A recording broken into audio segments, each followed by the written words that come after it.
Hey everyone, welcome back to our channel How To Tutorials. In this video, I'll show you how to find your Bybit wallet address and copy it or scan it using a QR code, all in just a few taps. So let's get started. First, open your Bybit application and make sure you're logged into your account. Now tap on Assets at the bottom right corner of your screen and then tap Deposit button. Select Deposit Crypto.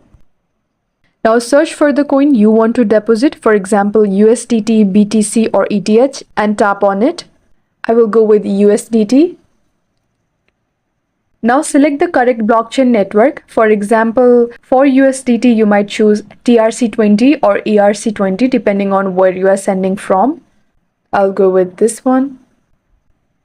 Your wallet address will now appear on the screen. You can tap Copy to copy the wallet address or tap Show QR code to display a scannable version. If you're sending from another phone or wallet, just scan the QR code to autofill the wallet address. And that's how you find and copy your Bybit wallet address with the QR code. Always double check the coin and network before sending crypto. If this video helped, give the video a thumbs up and follow for more crypto guides. Thanks for watching and I'll see you in the next one.